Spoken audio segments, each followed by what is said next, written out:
नमस्कार, यो हो टिभी टुडे नेटवर्क सुदूरपश्चिम खबरमा स्वागत छ। म विनीता केसी। सुरु गरौं अहिलेसम्मका प्रमुख खबरबाट। सुदूरपश्चिममा करोडौंमा खरिद गरिएका भेन्टिलेटर प्रयोगविहीन, जनशक्ति नहुँदा अझै सञ्चालनमा आएनन्। कोरोना संक्रमितको उपचारमा सकस। सरकारको उच्च स्तरीय टोलीद्वारा महाकाली सिंचाई आयोजना अनुगमन, मुआब्जा विवाद टुङ्ग्याइने, नेपालतर्फ शाखा नहर बनाई सिंचाई सुरु गर्ने योजना। डडेलधुराको परशुराम नगरपालिकाको प्राथमिकतामा खानेपानी योजना, नगरका विकट बस्तीहरूमा शुद्ध खानेपानीको पहुँच, स्थानीयलाई सहज।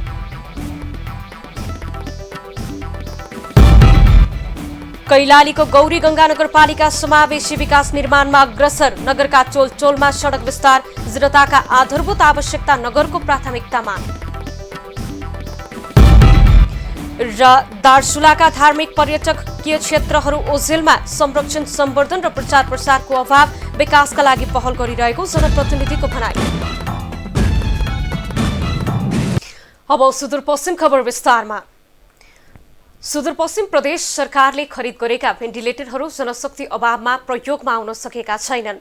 कैलालीको टिकापुर अस्पताल, जिल्ला अस्पताल बझाङ र डोटीमा हालै जडान गरिएका दुईवटा भेन्टिलेटर प्रयोगविहीन बनेका हुन्। प्राविधिक जनशक्ति नहुँदा भेन्टिलेटर सञ्चालन गर्न नसकिएको सम्बन्धित अस्पतालहरूले जनाएका छन्। टिकापुर, बझाङ, डोटी, महाकाली र सेती प्रादेशिक अस्पतालमा भेन्टिलेटर जडान गरिसकेको छ भने जिल्ला अस्पताल बाजुरा, आछाम, बैतडी, दार्चुला र डडेलधुरा अस्पतालमा जडानको क्रममा छ। यी मध्ये डडेलधुरा बाहेक बाँकी अस्पतालमा पनि जनशक्ति नहुँदा भेन्टिलेटर प्रयोग गर्न सकिने अवस्था छैन। भेन्टिलेटर चलाउन क्रिटिकल केयर फिजिशियन, एनेस्थेसियोलोजिस्ट आवश्यक पर्ने गर्दछ। प्रदेश स्वास्थ्य निर्देशनालयका अनुसार सेती प्रादेशिक अस्पतालमा मात्रै क्रिटिकल केयर फिजिशियन छन्। महाकाली र डडेलधुरा अस्पतालमा तालिम प्राप्त जनशक्तिले भेन्टिलेटर चलाइरहेका छन्। संघीय सरकारले पनि सुदूरपश्चिममा थप 7वटा भेन्टिलेटर पठाउने जानकारी आएको निर्देशनालयले जनाएको छ। सुदूरपश्चिमभर अहिले सेती, महाकाली र डडेलधुरा अस्पतालमा गरी 17वटा भेन्टिलेटर र 23 शय्याका आईसीयू सुविधा सञ्चालनमा छन्।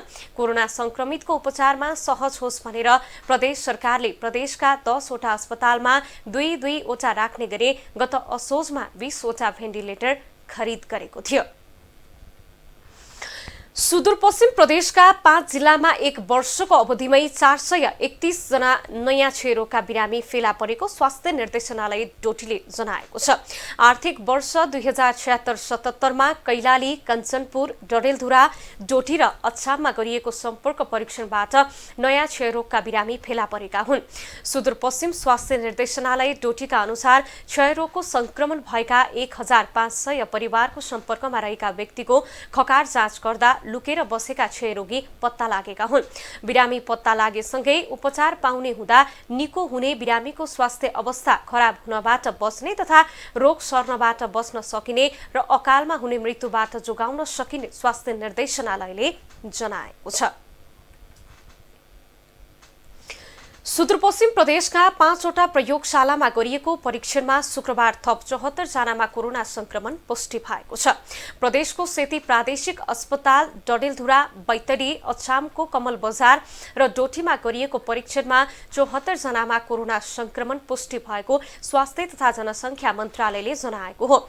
प्रदेशको सेती प्रादेशिक अस्पताल धनगढीमा 42 जना, डडेलधुरा अस्पताल प्रयोगशालामा 16 जना, अछामको कमल बजार नगरपालिकाको प्रयोगशालामा 9 जना र बझाङ अस्पतालमा गरिएको परीक्षणमा 7 जनामा कोरोना पुष्टि भएको स्वास्थ्य तथा जनसंख्या मन्त्रालयको तथ्याङ्क छ। यस्तै अहिलेसम्म प्रदेशमा कुल 11,158 जनाले कोरोना जितेका छन् भने मृतकको संख्या 37 पुगेको स्वास्थ्य मन्त्रालयले जनाएको छ। तर सुदूरपश्चिममा स्वास्थ्य निर्देशनालयको तथ्याङ्क भने स्वास्थ्य मन्त्रालयको भन्दा फरक देखिएको छ। नेपाल टेलिकमले बझाङका 21 ठाउँबाट 4G सेवा विस्तार गर्ने भएको छ। अहिलेसम्म बझाङका 8 ठाउँबाट 4G सेवा विस्तार गरिसकेको र अझै 13 ठाउँमा सेवा विस्तार गर्ने नेपाल टेलिकम प्रधान कार्यालय बबरमहलले जनाएको हो। जिल्लाको चैनपुर, दहबगर, देउलेख, देउलीकोट, हेमन्तवाडा, लेक गाउँ, मनाना र माझी गाउँमा 4G सेवा सुचारू भइसकेको टेलिकमले जनाएको छ। यस्तै मौलाली, कडेल, दौलीचौर, रिलु र पारा काट्नेमा 10 देखि 15 दिनसम्म 4G सेवा सुचारू गर्ने तयारी रहेको छ भने बुङ्गल, सिउकोट, छाना, काँडा, भातेखोला र तल्लो कोटका 2 ठाउँमा 2 महिना बढी समय लाग्ने देखिएको छ। बझाङमा 4G सेवा सुचारू गरे पनि विद्युत अभावको समस्याले इन्टरनेट सेवादेखि फोन सेवा प्रभावित हुन सक्ने देखिएको छ। सरकारले महाकाली सिंचाई आयोजनालाई राष्ट्रिय गौरव आयोजनाको सूचीमा राखेसँगै निर्माण कार्यले गति लिने संकेत देखिएको छ। सरकारी गतिविधि बढेसँगै लामो समयदेखि सुस्ताएको आयोजना तेस्रो चरणको कामले तीव्रता पाउने भएको हो। विक्रम सम्वत 2063-64 देखि सुरु भएको महाकाली सिंचाई आयोजना अन्तर्गत तेस्रो चरणको कामले गति लिने भएको छ। नेपाल भारत एकीकृत सन्धि अनुसार भारतीय पक्षले सुरुको 1200 मिटर नहर निर्माण कार्य अगाडि बढाइसँगै कामले गति लिने संकेत देखिएको हो। आयोजना निर्माणमा अवरोध भएका विभिन्न ठाउँहरूको अनुगमन गर्दै राष्ट्रिय योजना आयोगका सदस्य डाक्टर कृष्ण प्रसाद ओलीले छिट्टै आयोजनाले गति लिने दावी गर्नुभयो। अब यो महाकाली 3 जुन भन्छौँ नि, यो प्रोजेक्ट चाहिँ राष्ट्रिय गौरवको आयोजनाको रूपमा जान्छ। राष्ट्रिय गौरवको रूपमा गइसकेपछि हिजो अस्तिका दिन हाम्रो आयोगबाट पास गरेको क्याबिनेटमा जान्छ। क्याबिनेटमा गएर चाहिँ यो राष्ट्रिय गौरवमा जान्छ है। त्यो गइसकेपछि के हुन्छ भनेदेखि यसमा डेडिकेटेड रूपमा फन्ड एलोकेट हुन्छ। त्यसो भइसकेपछि यो पहिलाको जस्तो झन्झट हुँदैन र काम तदारुकताका साथ अगाडि बढ्छ। डेडिकेटेड रूपमा पैसा राखिसकेपछि त अनि रोकिने कुरो भएन। आयोजना अन्तर्गत कञ्चनपुरको ब्रह्मदेवदेखि कैलालीसम्मको 152 किलोमिटर मूल नहर निर्माण गरिनेछ। भारततर्फको 1200 मिटर नहर निर्माणमा ढिलाइ भएका कारण नेपालतर्फ पनि आयोजनाको काममा ढिलाइ भएको हो। भारततर्फको काम सम्पन्न भए नेपालतर्फ शाखा नहर निर्माण गरेर सिँचाइको काम समेत सुरु गर्ने सरकारको योजना छ। हाम्रो तर्फबाट पनि अब यो इन्डियन साइडबाट बनेर जाने पोइन्टबाट उता चाहिँ हामीले मेन नहर त बनाउन सुरु गरेका हौँ। तपाईँले भने जस्तै 13 किलोमिटर करिब सिद्धि नै सकेका छ मेन नहरको। अरू बाँकी चाहिँ हामीले 12 देखि 26 किलोमिटरसम्मको लागि त हामीले क्लियरेन्सको लागि पठाइ पनि सकेका छौँ। निकुञ्ज क्षेत्रको क्लियरेन्स भइसकेका छ। 4वटा सामुदायिक वन क्षेत्रको चाहिँ क्लियरेन्स हुनु बाँकी छ। त्यो क्लियरेन्स भएपछि त्यो पनि चाहिँ अब यही वर्षै कन्स्ट्रक्सनमा गइराखेको छ होइन। त्यसले गर्दाखेरि मेन क्यानलको कन्स्ट्रक्सन त स्मुथली अगाडि बढ्यो। अब यहाँबाट चाहिँ लिङ्क पनि हुने भयो। इन्टेकबाट लिङ्क नहुँदै उता मात्रै कन्स्ट्रक्सनले खास काम दिन्थेन। अब हामीले चाहिँ प्लान गर्दाखेरि के गरेछौँ त भन्दाखेरि मेन क्यालेन्डर मात्रै अगाडि एक्सटेन्ड गर्ने भन्दा पनि अब त्यसको सँगसँगै ब्रान्च र सब ब्रान्च क्यालेन्डरहरू बनाएर त्यसको चाहिँ युटिलाइजेसन पनि गर्दै लाने गरी हामीले प्लान गरेका छौँ। भारततर्फ निर्माण भइरहेको 1200 मिटर मूल नहरको निर्माण कार्य सन् 2021 डिसेम्बरसम्म सम्पन्न गरिने टनकपुर पावर स्टेशनका प्रमुख एसके शर्माको दाबी छ। It was due to be completed in June 21, but due to Corona, I am sure that it will be completed in December 21. So it is 1.2 kilometer contractor that he has started work in full swing, and we are hopeful that it will be completed in December 21. Mahakali सिंचाई आयोजना तेस्रो चरणको सुरुको कुल अनुमानित लागत 12 अर्ब रुपियाँ रहेको भए पनि निर्माण कार्यमा ढिलाइ भएसँगै उक्त रकम 3 गुणा बढेर 35 अर्ब बढी पुगेको छ। यो आयोजनाले पूर्णता पाए कैलाली र कञ्चनपुरको गरी कुल 33,520 हेक्टर जमिनमा सिंचाइ गर्न सकिनेछ। तसर्थ सरकारवालाहरूले यसतर्फ ध्यान दिन जरुरी छ। कञ्चनपुरबाट राजेन्द्र विष्टको रिपोर्ट। सुदूरपश्चिम खबरमा पालो छोटो विश्रामको।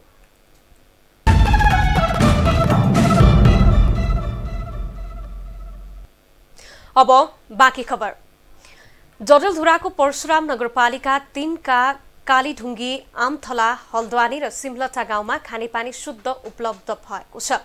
विकट बस्तीका रूपमा रहेका ती गाउँका 116 उपभोक्ताले अहिले खानेपानी सहज रूपमा उपभोग गर्न पाएका हुन्। नगरपालिकाको पहलमा खानेपानी तथा सरसफाई डिभिजन कार्यालयले गत आर्थिक वर्षदेखि कालापातल, कालीढुङ्गी, आमथला, हल्द्वानी र सिमलटामा खानेपानी आयोजनाको काम अघि बढाएको थियो। आयोजना मार्फत 6 किलोमिटरको दूरीमा रहेको कालापातल खोलाबाट 4 वटै बस्तीसम्म खानेपानी पुर्याइएको हो। यसका लागि सुदूरपश्चिम प्रदेश सरकारको भौतिक पूर्वाधार विकास मन्त्रालय मार्फत 3 करोड 48 लाख बजेट खर्च भएको थियो। यस्तै खानेपानीको चरम अभाव झेलिरहेको अमरगढी नगरपालिका 10, राई गाउँमा र नवदुर्गा गाउँपालिका 4 को दलित बस्तीमा समेत चालू आर्थिक वर्षमा खानेपानी पुगिसक्ने कार्यालयले जनाएको छ। महाकाली पारी अवस्थित कञ्चनपुरको महाकाली नगरपालिकामा नेट्स नेपालले स्वस्थ रहने तरिका सिकाउन थालेको छ। नेट्स नेपालले नगरका विभिन्न ओडा एवं चोलका स्थानीयहरूलाई व्यक्तिगत तथा सामुदायिक सरसफाईका विषयमा जानकारी गराउन थालेको हो। विश्वव्यापी रूपमा कोरोना भाइरसको महामारी फैलिरहेका बेला उक्त नगरपालिकाको सहकार्यमा युनिसेफको सहयोग र नेट्स नेपाल कञ्चनपुरको आयोजनामा स्थानीयलाई आफ्नो स्वास्थ्यप्रति सचेत गराउन थालिएको बताइएको छ। कैलालीको गौरीगंगा नगरपालिकाले समावेशी विकास निर्माणलाई प्राथमिकता दिएको छ। नगरले सबै ओडाहरूका लागि समावेशी रूपमा बजेट विनियोजन गरी विकास निर्माणलाई प्राथमिकता दिएको हो। नगरको ओडा 9 को कार्यालयले पनि भौतिक पूर्वाधार विकासलाई मुख्य प्राथमिकताका साथ अघि बढाएको छ। ओडा कार्यालयले सबै टोलटोलमा सडक सञ्जाल विस्तार गर्ने, स्तर उन्नति तथा कालो पत्रेको कामलाई पनि निरन्तरता दिएको हो। ग्राभेल पुगेको थिएन, त्यहाँ ग्राभेलदेखि लिएर पिचका कार्यक्रमहरू अगाडि बढायौँ र अहिलेसम्म हामीले 3 किलोमिटर पिच पनि गरिसकेका छौँ। त्यो सँगसँगै विद्यालयका भवनहरू थिएनन्, जीर्ण अवस्थामा विद्यालयहरू थिए, विद्यालयका भौतिक संरचना जोड्ने कुराहरू गऱ्यौँ। स्वास्थ्य संस्थामा भवनहरू थिएन, कर्मचारीको दरबन्दीहरू थिएन, ती कुराहरूलाई पनि अगाडि बढायौँ। त्यस्तै सिँचाइका कुराहरू अगाडि बढायौँ। यस्तै बिस्तारै कर्मगत रूपमा स्टेप बाई स्टेप पूर्वाधारहरूका कुराहरूमा हालसम्म ओडामा 3 किलोमिटर सडक कालोपत्र गरिसकेको र चालू आर्थिक वर्षभित्रै थप 2 किलोमिटर सडक कालोपत्र गरिने ओडा कार्यालयले जनाएको छ। सुदूरपश्चिम खबरमा फेरि छोटो विश्राम।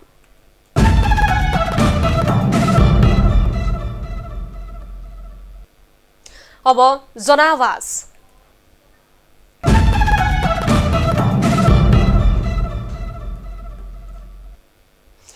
कोरोना महामारीका कारण आर्थिक, राजनैतिक, सामाजिक, सांस्कृतिक र शैक्षिक क्षेत्र प्रभावित भएको छ। शिक्षा क्षेत्र कोरोना कहरबाट प्रताडित मात्र भएको छैन, शैक्षिक क्यालेन्डरमा समेत क्रमभङ्गता भएको छ। पछिल्लो समय सरकारले स्वास्थ्य मापदण्ड अपनाएर विद्यालय सञ्चालन गर्न स्थानीय तहलाई परिपत्र गरिसकेको छ। तर कतिपय स्थानीय तहमा अझै पनि विद्यालय सञ्चालन गर्ने विषयमा अन्योलता छ। अहिले बढ्दो कोरोना कहरका बीच विद्यालय सञ्चालन गर्दा के कस्ता सावधानी अपनाउनु पर्ला भनेर हामीले आज कैलालीका केही अभिभावक तथा सरकारवालालाई सोधेका छौं।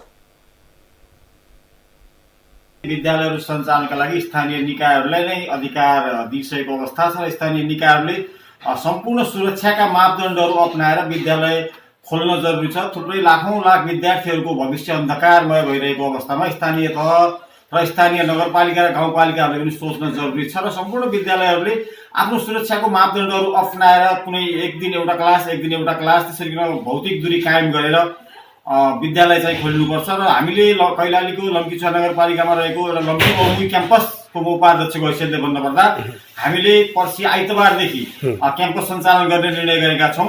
एउटा दिनमा एउटा फ्याकल्टी र अर्को दिनमा अर्को फ्याकल्टीका विद्यार्थीहरूलाई हामीले सम्पूर्ण सुरक्षाका मापदण्डहरू अपनाएर पठन पाठनलाई निरन्तरता दिने आजै हामीले निर्णय गरेका छौँ। बरु एक दिनमा 2-3 शिफ्ट चलाउने अनि पाठ्यक्रम र त्यो पाठ्यवस्तु जसरी घटेको छ त्यसरी चाहिँ पिरियडको समयलाई पनि घटाउने।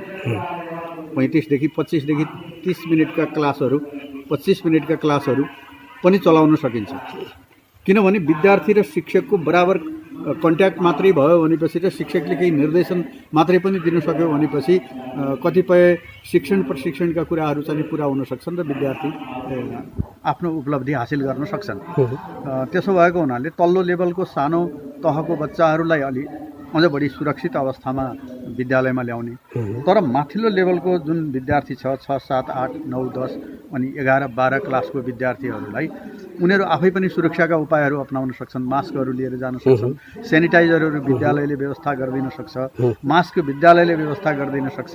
विद्यार्थीहरूलाई अलिकति दूरी कायम गरेर चाहिँ बसेर चाहिँ पठन पाठन गरेर आफ्नो खाजा समेत अरूको हातमा नपर्ने गरी आफैले सुरक्षित तरिकाले खाजा ल्याउने, खाने, आफ्नो ठाउँबाट उठेर जाने गर्ने र कुनै विद्यार्थीमा त्यस्तो खालको रोगको प्रकोप बढेको अथवा रुगाखोकी लागेको ज्वरो बढेको त्यस्तो देखियो भनेपछि त्यस्तोलाई घरमै सुरक्षित राख्ने। अब स्वास्थ्यका जुन प्रोटोकलहरू छन् त्यो त पालना गर्नु नै पर्छ। विद्यालयको गेटमै तपाईँको हेल्थ डेस्कको स्थापना गर्नुपर्ने, टेम्परेचर चेक गर्नुपर्ने। अब हामीले पनि यहाँ अहिले 11-12 को परीक्षा सञ्चालन गरिरहेका छौँ। त्यसमा पनि हामीले हेल्थ डेस्कको स्थापना गरेका छौँ। थर्मोगनबाट हामीले प्रत्येक दिन बिहान विद्यार्थीको तापक्रम चेक गर्छौँ। अनि त्यहाँ सेनिटाइजरको व्यवस्था गरिएको छ, हात धुने व्यवस्था गरिएको छ। एउटा विद्यालय एउटा बेन्चमा एकजना मात्रै राखेर हामीले परीक्षा सञ्चालन गरेका छौँ। बरु अब भोलिका दिनमा पनि विद्यालय सञ्चालन गर्दाखेरि यी प्रोटोकलहरू त पालना गर्नु नै पर्छ। अभिभावकले पनि सचेत भएर तपाईँको खाजाहरू अभिभावकले घरमै व्यवस्था गरेर पठाइदिनु पर्ने। अनि खानेपानीका बोतलहरू बच्चाहरूलाई घरमा निर्मलीकरण गरेर सफा गरेर खानेपानीका बोतल पनि बच्चाले चाहिँ बोकेर घरबाटै ल्याउँदा अझ बढी सावधानी हुन्छ। धेरै जग्गा हामीसँग छैन भने पनि हुनसक्छ जग्गा नहोला, 10वटा कोठा होलान्, विद्यार्थीहरू धेरै होलान्, त्यसमा हामीले अब डिस्टेन्स बनाउँदाखेरिमा गाह्रो होला। त्यस कारणले कस्तो गर्ने भनेपछिमा सिफ्ट गरिदिने क्या, बिहानदेखि 4 घन्टा एउटा सिफ्ट पढाउने र त्योभन्दा पछि 1 देखि 4 सम्म अर्को सिफ्ट पढाउने। सिफ्ट गरेर बिचको दूरीहरू राखेर सेनिटाइजर गरेर मास्कहरू लगाएर होइन जसरी भए तापनि हामीले विद्यार्थी चाहिँ स्कुल जाने बनाउनुपर्छ हामीले। अब आर्थिक समाचार।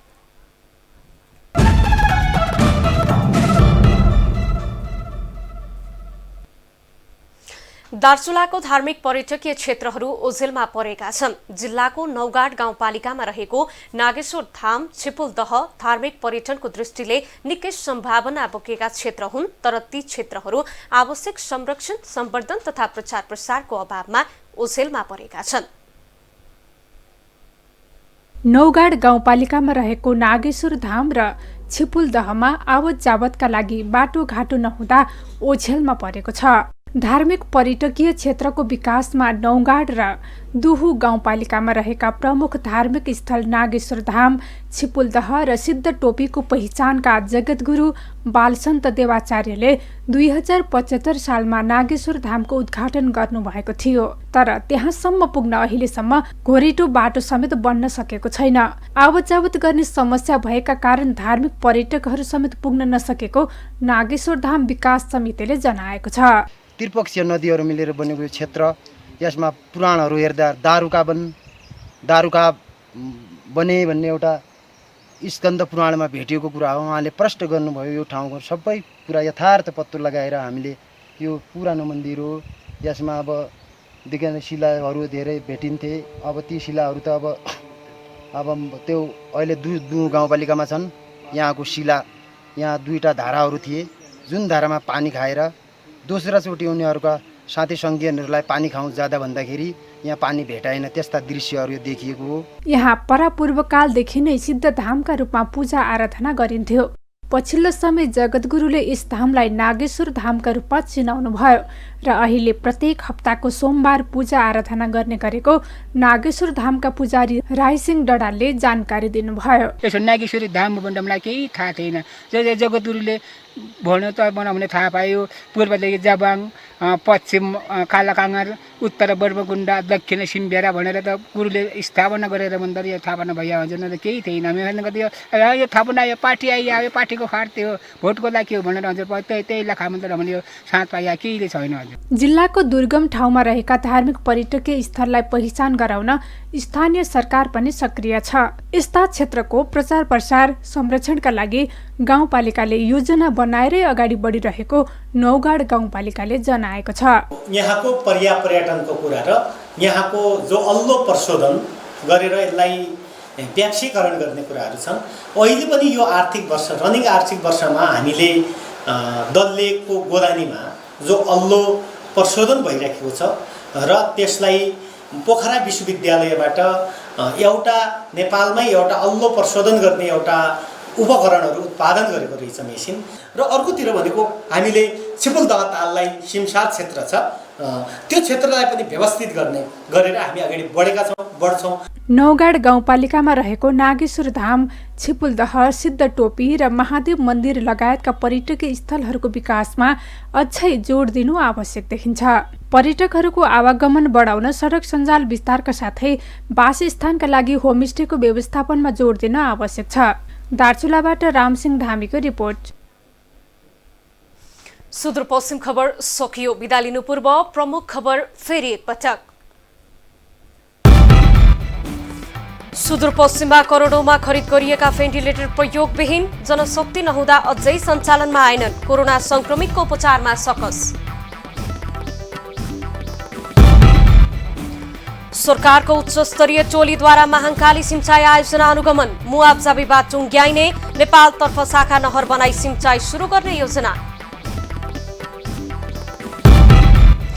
डडेलधुराको परशुराम नगरपालिकाको प्राथमिकतामा खानेपानी योजना, नगरका विकट बस्तीहरूमा शुद्ध खानेपानीको पहुँच, स्थानीयलाई सहज।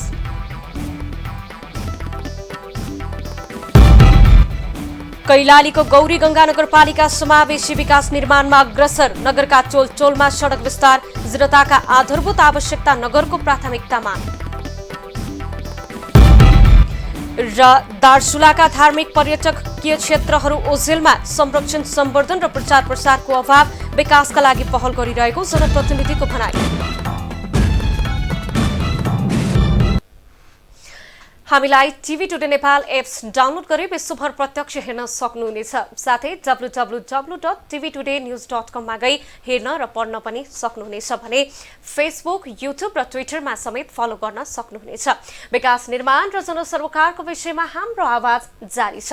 अहिलेलाई सम्पूर्ण सुदूरपश्चिम खबर युनिटका साथ म विनिता केसी पनि बिदा चाहन्छु। टिभी टुडे एचडी हेर्दै गर्नुहोला। नमस्कार।